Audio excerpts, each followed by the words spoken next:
রাধে রাধে বন্ধুরা, কেমন আছো সবাই? আশা করি সকলেই ভালো আছো। আজ আমি বেশি কথা বলবো না, তো ডাইরেক্ট রান্নার কাছে চলে যাচ্ছি।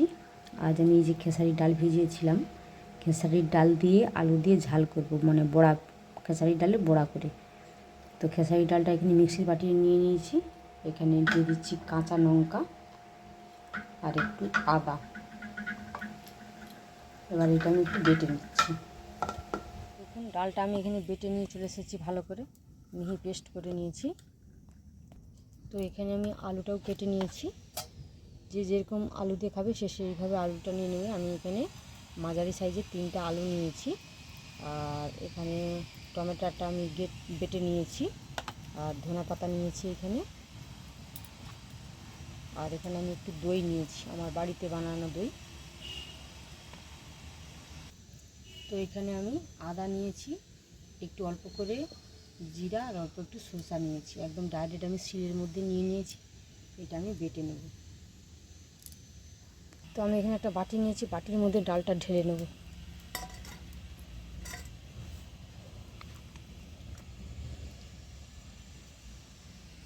হলুদ, নুন।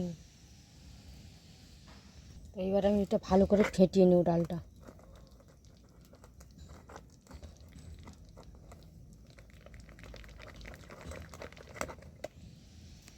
তো ডালটা আমার ভালো করে ফাটানো হয়েছে, আমি এবারে রান্নার কাছে চলে যাচ্ছি।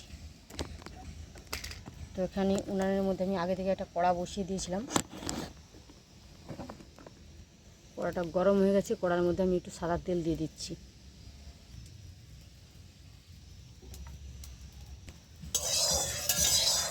তেলটা গরম হয়ে গেছে, এবার আমি বড়াগুলো ছেড়ে দিচ্ছি।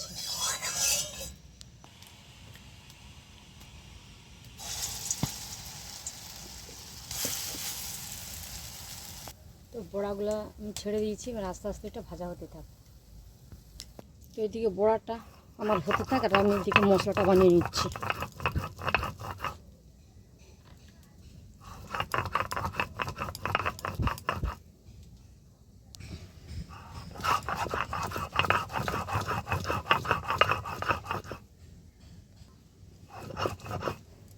তো মশলাটা আমার বাটা হয়ে গেছে, আমি শিল থেকে এবারে তুলে নিচ্ছি।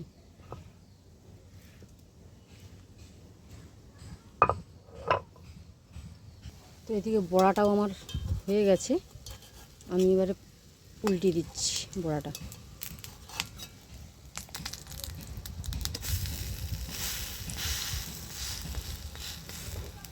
বড়াগুলো সব আমি উল্টে দিয়েছি। এবার ওই পাশটা এরকম লাল হয়ে ভাজা হয়ে গেলে আমি নামিয়ে নেব। তো বড়াগুলো ভাজা হয়ে গেছে, দেখুন কড়া থেকে ছেড়ে গেছে। এবার আমি নামিয়ে নিচ্ছি।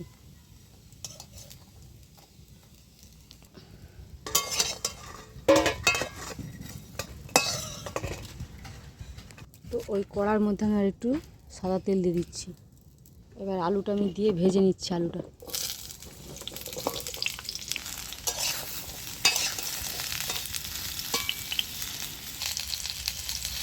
নুন,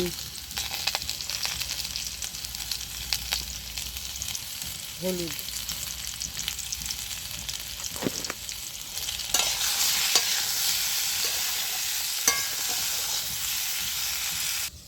তো আলুটা আমার লাল করে ভাজা হয়ে গেছে, আমি এবারে নামিয়ে নিচ্ছি আলুটা।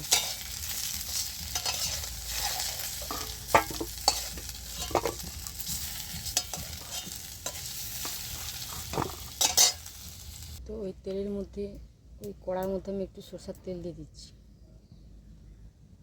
একটু 5 ফোড়ন দিয়ে দিচ্ছি। তো ফোড়নটা ভাজা হয়ে গেছে, সুন্দর গন্ধ বেরিয়েছে। এবার আমি বেটে রাখা টমেটোটা দিয়ে দিচ্ছি।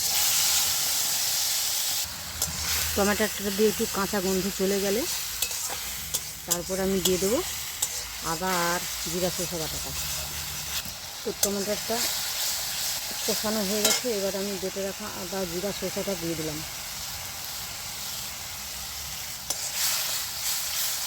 এটাও ভালো করে কষিয়ে নিতে হবে, যতক্ষণ না আদাটা কাঁচা গন্ধ চলে যাচ্ছে ততক্ষণ আমি কষিয়ে নেব। একটু লঙ্কা গুঁড়ি দিয়ে দিচ্ছি।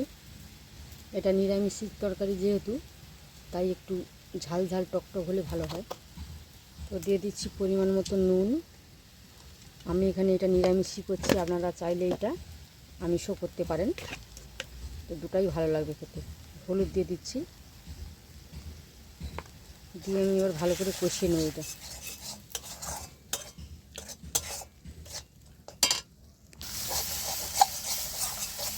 তো মশলাটা আমার ভালো করে কষানো হয়ে গেছে, আদার কাঁচা গন্ধ চলে গেছে।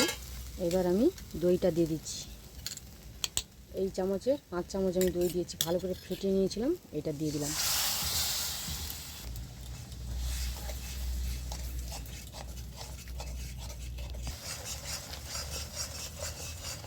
তো মশলাটা ভালো করে কষানো হয়ে গেছে, তেলটা ছেড়ে গেছে। এবার আমি ভেজে রাখা আলুটা দিয়ে দিচ্ছি। আলুটা দিয়েও আমি ভালো করে কষিয়ে নেব।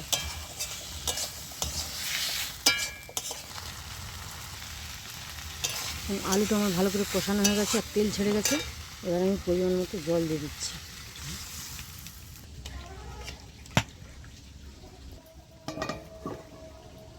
তো ঢাকনা দিয়ে কিছুক্ষণ রান্না হতে দেবো, ফিরে আসছি কিছুক্ষণ পর। ঢাকনাটা খুলে দেখতেছি আলুটা আমার প্রায় সেদ্ধই হয়ে গেছে একদম। এবার আমি বড়াগুলো ছেড়ে দিচ্ছি।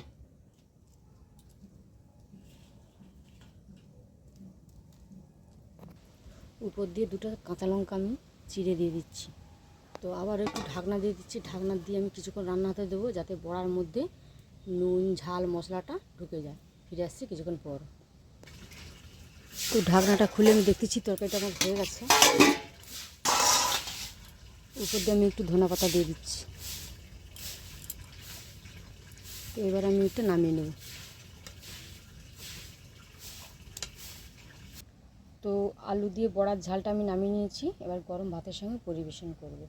তো আপনারা এরকম নিরামিষ শীত দিনে আপনারা এরকম আলু দিয়ে বড়া দিয়ে ঝাল বানিয়ে খেয়ে দেখবেন, কেমন লাগে আমাকে অবশ্যই কমেন্ট করে জানাবেন। আর আমার রান্নাটা যদি ভালো লাগে আমার চ্যানেলটি সাবস্ক্রাইব করে আমার পাশে থাকবেন।